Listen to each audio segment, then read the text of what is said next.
Bande ko likanisi za ni par rapport à événement lelo. Bon likanisi na ngai peneza tozana na kopesa mokonzi mboka félicitation na oyo akanisi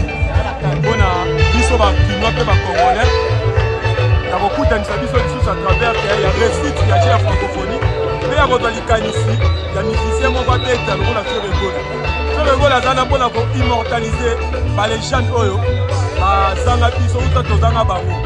azanga mpona koimmortalize mpe akasi wana mpona kobetela biso miziki oyo osatira oyoka oza kose sentir à l'aise yango moni toyeya pamba te parce que toza mpe na mambo osala quand tokomi na kati awa ezaka toye kosoutenir Feregola mpe mokonzi ya mboka yango tosenga na mokonzi ya mboka tokolinga toujours baévénement oyo ezalaka parce que na ntango ya kala ezalaka te yango tosenga esila na kimia nde mpe bandela kimia yango tozali na mise attente ya kozela Feregola akota kati na esika totake Gaulois mpe na kokufa Gaulois nazaka awa na kati Oyeli Feregola toyela nayeli Feregola mpona koza clair nayeli mpena Feregola atikeni sede ye mutu mosu na ngai nakota te donc naya mambo asala na tiki naye ndebela mpona Feregola comme preuve yango oyo lokwa na bataka de na stade de martyr nakota te me lelo na veme naza mpona ye merci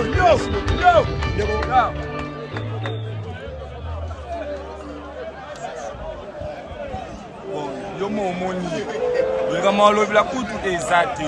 biloko ya botola kozala nango te lomba liboso nakota na veme mpe na fandi ombana 18 donc nakoloba 18 ans te bo eleki donc mambo eleki ebele président azosala ndenge mwa osalana te donc korénove stade Tata Raphaël eza lokola yama moko papa otikela biso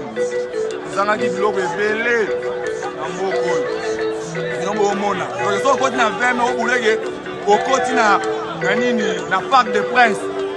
ozomona biloko etongami awa mais lelo mpena biloko oyo eza mpona bagene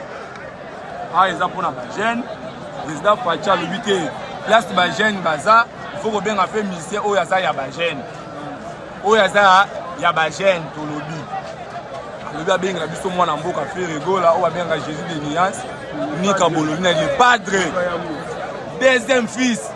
ya Marie après Jésus-Christ son grand frère ye a demi frère à Jésus-Christ de Nazareth so boya yango sa mokili na yo donc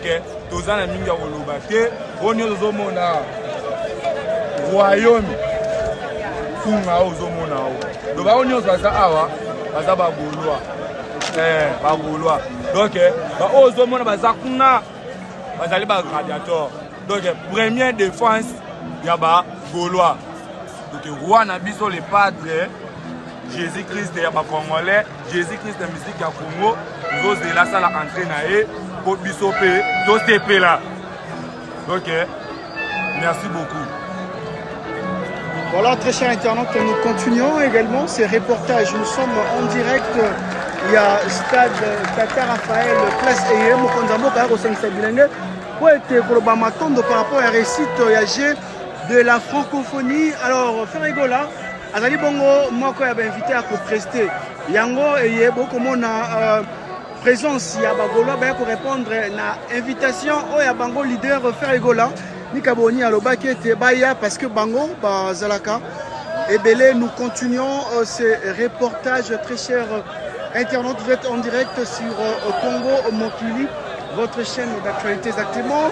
Et c'est Enoch Binta, votre journaliste d'investigation. Donc voilà.